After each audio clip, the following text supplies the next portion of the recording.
Hai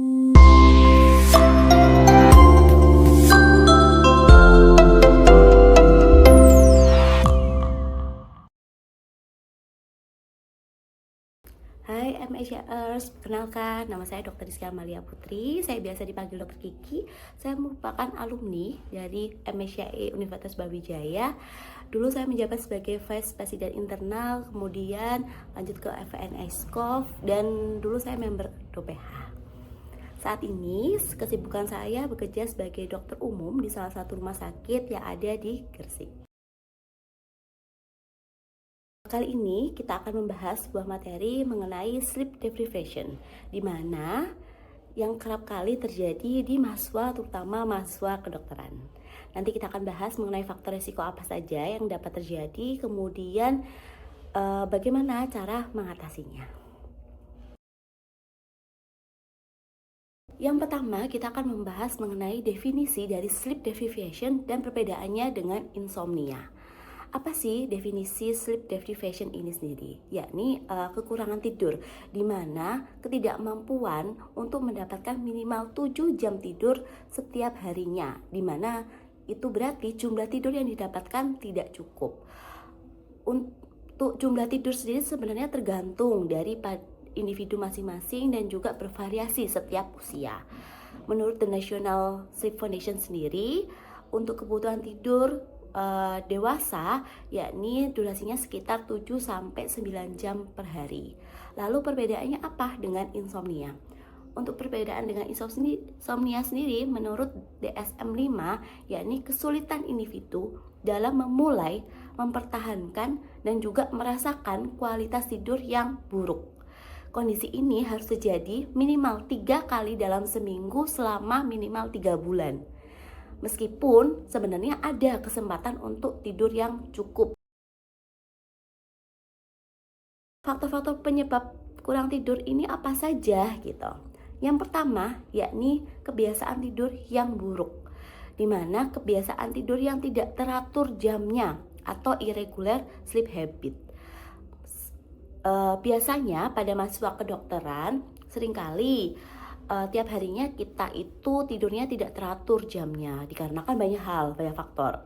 Seperti ketika mendekati waktu ujian, seringkali kita begadang, belajar, mereview materi, terus kemudian organisasi, ketika ada event-event besar, tentu banyak yang perlu disiapkan, sehingga akan mengganggu jam tidur di malam hari. Kemudian ada juga kebiasaan lupa waktu ketika ada waktu lowong sebenarnya yang bisa kita manfaatkan untuk tidur tepat waktu, tapi kita sudah lebih dahulu untuk kayak mau nonton drama nanti malam. Nah, kebablasan hingga berepisode-episode dan menyebabkan kita begadang hingga jam 1, jam 2, besok pagi masuk seperti biasa jam 8. Nah, sehingga tentu waktu tidur itu tidak teratur tiap harinya. Ada kalanya kita tidur jam 10, ada kalanya tidur jam 11, ada kalanya jam 12. Nah, kebiasaan tidur yang buruk ini menyebabkan salah satunya yakni sleep deprivation. Kemudian yang kedua yakni gangguan ritme sirkadian.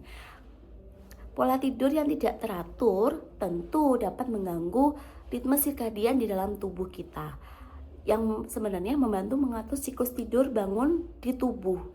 Nah, kebiasaan tidur yang buruk ini menyebabkan gangguan pada ritme sirkadian. Misalkan juga nanti ketika adik-adik koas tentu ada shift malam, yang dimana itu akan mengganggu ritme sirkadian. Besok paginya ada yang habis shift malam lanjut lagi untuk stase dan sebagainya, dan baru bisa tidur sore hari. Itu kan sesuatu yang sebenarnya tidak bagus untuk tubuh. Kemudian selain itu juga kebiasaan begadang, entah belajar, bermain HP, bermain game, atau menonton drama, itu juga akan mengganggu siklus sirkadian ketika kebiasaan tidur yang buruk itu dilakukan. Kemudian yang ketiga yakni adanya stres akademik atau tuntutan akademik. Seperti yang sudah dijelaskan, ketika menjelang ujian, tentu kita sebagai mahasiswa kedokteran akan belajar lebih sering. hingga begadang-begadang itu merupakan suatu yang wajar. Jadi untuk mengajar ujian seringkali kita hingga begadang mengejar materi besok misalkan ujian baru dipelajari H-1, ujian apapun, ujian praktek, ujian kuis, referat, ujian kasus dan lain-lain yang biasanya muncul mendadak, sedangkan kita biasanya tidak siap-siap jauh-jauh hari. Nah itu sangat-sangat mengganggu dalam jam tidur.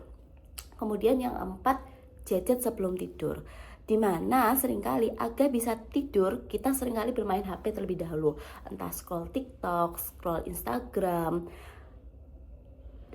kemudian bisa jadi kayak mau nonton satu episode namun malah berlanjut ke episode selanjutnya. Ada juga ketika kita malah bosan nggak ngapa-ngapain, kita main game terus habis itu kebablasan, nggak tidur semalaman kayak gitu. Nah, gadget sebelum tidur ini memang sangat mengganggu sleep hygiene. Nanti kita bahas di selanjutnya ya. Kemudian untuk yang kelima, yakni inti dari semua yang sudah dijelaskan dari apa saja penyebab sleep deprivation itu, yakni gaya hidup. Dimana gaya hidup dari mahasiswa yang buruk ini perlu diubah dari mulai begadang sebelum ujian, terus habis itu sering main gadget ketika bosan, terus kemudian juga stres akademik juga terkait dengan bagaimana kita sebagai mahasiswa harus bisa mengatur jam sehari-hari kita sehingga bisa tidur tepat pada waktunya. Kemudian selain itu juga gaya hidup minum kopi dari mulai pagi, terus kemudian nanti sore minum kopi lagi, kemudian yang sering kali kita juga belajar di kafe yang dimana kita memesan sebuah kopi. Nah jadi kopi yang diminum seringkali berlebihan dan juga bukan sesuatu yang sebenarnya kita butuhkan gitu. Jumlah gelas yang bukan hanya satu dalam sehari itu juga akan mempengaruhi dari bagaimana pola tidur kita nantinya. Lalu apa saja tanda dan juga gejala umum dari sleep deprivation? Yang pertama, merasa mengantuk yang berlebihan ketika siang hari, dimana sebenarnya kita sedang melakukan aktivitas ringan seperti menonton televisi, membaca, namun tiba-tiba ketiduran. Yang kedua, yakni perubahan suasana hati, mood swing, mudah tersinggung, suasana hati yang tertekan, depresi, cemas, dan sebagainya. Itu. Yang ketiga, lupa dan kesulitan mempelajari konsep baru, terutama kita sebagai mahasiswa, tentu siang hari merupakan waktu kita untuk belajar di kelas, sehingga kesulitan untuk memahami materi yang diberikan pada saat itu. Yang keempat, ketidakmampuan untuk berkonsentrasi dan fokus pada suatu tugas. Sedangkan kita seringkali ya siang hari untuk belajar di kelas, nah itu kita sulit untuk berkonsentrasi dan fokus pada tugas-tugas yang diberikan oleh dosen. Yang kelima, perubahan nafsu makan dan juga menjadi kenaikan berat badan. Hormon yang mengontrol nafsu makan dan juga pemecahan glukosa ini akan berubah ketika kita kurang tidur, seperti itu. Penelitian menunjukkan bahwa kualitas yang buruk dapat mempengaruhi yang pertama fungsi kognitif seperti perhatian, memori, dan juga kemampuan memecahkan masalah. Yang kedua, meningkatkan risiko masalah emosional dan juga perilaku. Dan yang ketiga, mengganggu kemampuan belajar siswa. Dimana ketika ritme sirkadian terganggu, kualitas tidur menurun, menyebabkan rasa kantuk di siang hari. Dimana ketika siang hari kita sebagai mahasiswa kedokteran tentu waktunya kita belajar di kelas. Nah, hal ini akan menjadikan mahasiswa ini lebih rentan terhadap kelelahan dan juga kesulitan untuk fokus selama pelajaran. Tentu ini akan berakibat dalam jangka panjang, dapat menurunkan prestasi dan juga kehilangan antusiasme mahasiswa itu untuk mengikuti pelajaran selama perkuliahan. Penelitian lain juga menunjukkan bahwa kurang tidur mengurangi kemampuan siswa untuk berkonsentrasi dan juga mengingat informasi dari pelajaran yang didapatkan di hari itu. Dan ini akan menyebabkan pembelajaran yang tidak efektif. Hal ini menunjukkan siswa seringkali kesulitan dalam memahami pelajaran, mengingat materi pelajaran, dan juga menyelesaikan tugas yang diberikan pada hari itu. Selain itu, kualitas tidur yang buruk juga meningkatkan resiko gangguan emosional seperti kecemasan, depresi, yang juga akan mempengaruhi motivasi dari mahasiswa untuk belajar di kelas. Penelitian menunjukkan bahwa siswa yang kurang tidur lebih cenderung merasa cemas dan juga stres yang akan mengganggu dari kemampuan mereka untuk fokus di tugas-tugas akademik atau pelajaran yang mereka dapatkan di hari itu. Orang yang tidur tidak cukup seringkali mendapatkan energi yang rendah dan juga suasana hati yang tertekan. Kurang tidur ini juga menyebabkan tingkat ketidakhadiran yang lebih tinggi karena mahasiswa seringkali misalkan harusnya kuliah jam 8 tapi kebablasan ketiduran hingga jam 10 baru bangun. Jelas absensi yang pagi hari mereka kan kosong. Nah, ini juga akan mempengaruhi dari ketidakhadiran yang nantinya akan mempengaruhi dari evaluasi akademik kemudian ke arah prestasi akademiknya. Seperti itu. Lalu siapa saja yang beresiko mengalami sleep deprivation dan faktor resiko apa saja yang dapat terjadi di mahasiswa? Untuk pertama, siapa saja yang berisiko mengalami sleep deprivation, di mana sebenarnya menurut faktor sosiodemografis yakni dibagi menjadi usia, jenis kelamin, dan juga gaya hidup. Untuk usia sendiri, biasanya usia lanjut dikaitkan dengan perubahan pola tidur, seperti berkurangnya tidur nyenyak dan juga sering terbangun pada malam hari. Kemudian untuk jenis kelamin sendiri, yakni misalkan fluktuasi hormon pada wanita cenderung menyebabkan insomnia dan juga kurangnya tidur. Kemudian yang ketiga yakni gaya hidup. Mulai yang pertama yakni faktor pekerjaan, di mana hal ini berpengaruh pada orang-orang yang seringkali shift di pekerjaannya, entah pada pekerja pabrik atau pekerja kesehatan seperti tenaga kesehatan yang ada di rumah sakit seringkali dipola untuk shift. Nah, shift ini dapat menyebabkan tingkat stres yang lebih tinggi dan juga perubahan jam tidur. Nah, ketika perubahan jam tidur ini tentu akan mengganggu dari ritme sirkadian. Kemudian untuk pekerjaan yang jabatannya lebih tinggi tentu akan menyebabkan stres yang lebih tinggi pada jabatan ini, dan itu juga akan mengganggu dari jam tidur itu sendiri. Sering begadang untuk menyelesaikan permasalahan pekerjaannya atau menyelesaikan pekerjaannya, itu tentu akan mengganggu dari jam tidur. Kemudian mahasiswa, faktor risiko apa saja yang dapat terjadi pada mahasiswa?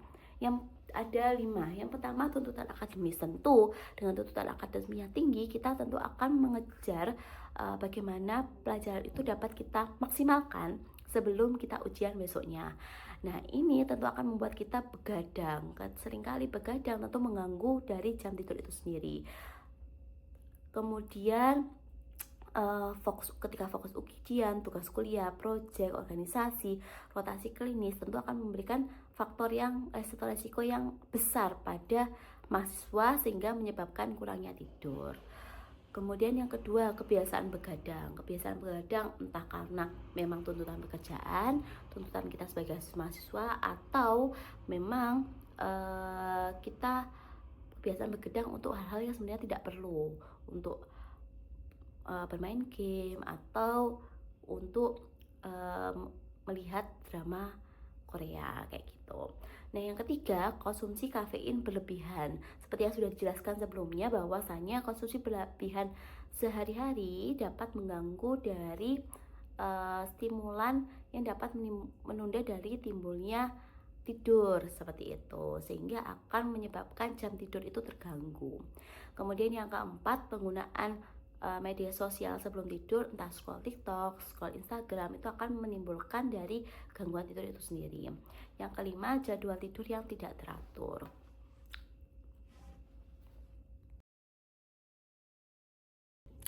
Bagaimana cara mengatasi sleep deprivation pada mahasiswa?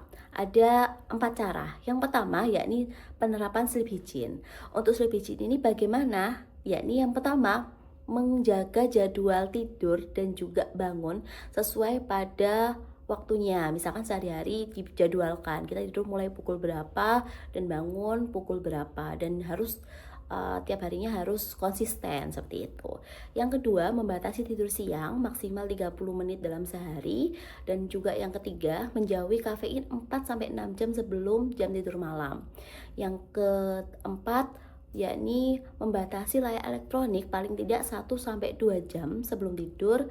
Dan kemudian yang kelima, menciptakan suasana kamar yang sejuk, yang nyaman, yang tenang, dan juga yang enak, yang mendukung kualitas tidur kita.